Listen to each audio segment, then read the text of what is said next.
It's a grisly week in our neck of the woods because we're looking at one of the ancient, most consistent cultural taboos in human experience: cannibalism.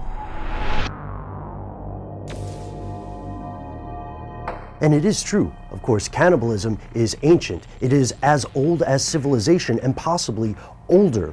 Evidence indicates that cannibalistic practices date back in time to ancient man and to Neanderthals. They have found bones with the marrow sucked out, with teeth marks, with something called kettle polish. It's a thing that happens to bones when they are hitting against a metal pot as they're being cooked. And we know that not all cannibalism is created equal. Here are 5 examples. Number 1, Matt, let's just start with the one that might offend some people and dive in. What do you think? Sounds good. All right, so some people may change the channel or stop the video once they hear number 1. It is symbolic or spiritual cannibalism.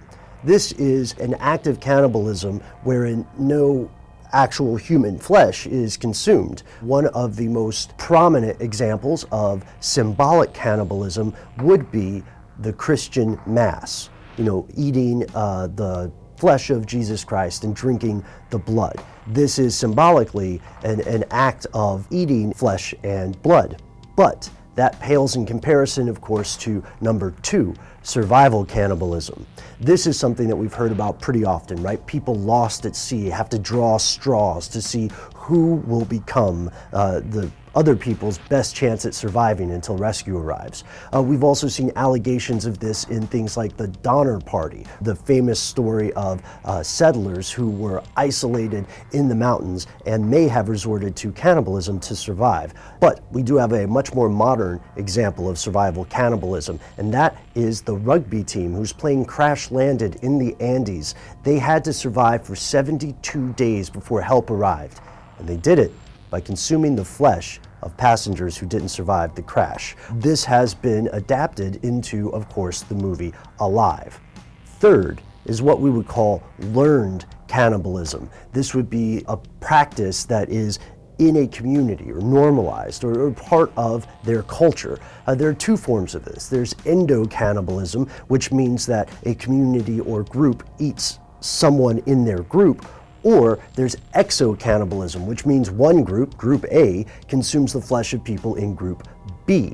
An example of Endo Cannibalism would be the Wari tribe, W-A-R-I'. They consume the bodies of their dead relatives and kin because they believe that this allows the person to become a spirit. So it's an act of freeing someone. A similar thing could be found in the Foray of Papua New Guinea, who at certain times will consume a certain body part of a relative or kin and believe that the specific body part will have specific attributes in their life on Earth. Exo-cannibalism is a little less noble, metaphysically speaking. Exo-cannibalism, for instance, would be something like the Aztecs in Mesoamerica, who would capture their enemies, right, keep them alive, take them back, and perform human sacrifices or eat parts of their body. Another example of exo-cannibalism would be more recent. For example, the atrocities committed in the Pacific theater of World War II, when both Chinese and Japanese troops were accused of consuming body parts of captured POWs or even civilians. 4, perhaps this is the darkest type of cannibalism: pathological. Pathological cannibalism describes the behavior of disturbed individuals, serial killers, for lack of a better phrase. People like Jeffrey Dahmer, who would murder and consume people's bodies with the hope of creating some sort of undead sex slave. This brings us to number 5, Otto Cannibalism, meaning when one person eats themselves. This has occurred in several different instances in a wide variety of ways. For instance, there was a fellow in Japan who voluntarily had his genitalia surgically removed, then cooked it and served it at a dinner party. Also, biting your nails is a form of Otto Cannibalism. Perhaps the darkest of this sort would be forced Otto Cannibalism, wherein someone forces another person to eat pieces of themselves. And there's a myth about this entire act of people consuming human flesh. And the myth is that it only happens in small, isolated instances, like that pathological cannibalism is the only kind that's happening. But that is not entirely true. There are cases of modern cannibalism, and depending on what year you were born, they've occurred in your lifetime.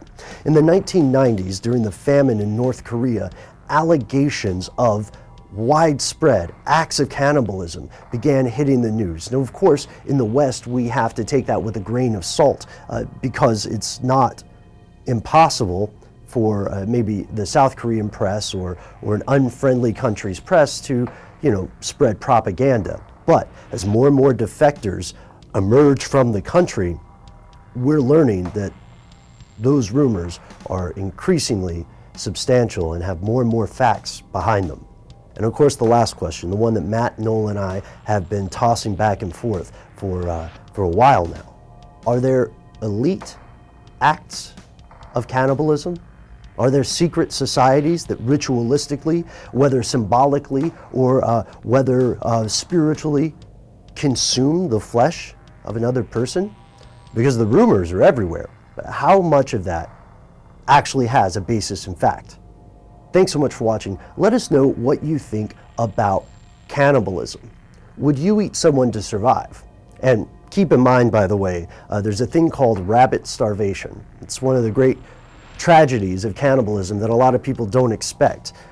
Rabbit starvation occurs when you're only eating lean meat and not getting the fat you need or the other nutrients you need to survive. So you're slowly starving to death despite the fact that you're eating.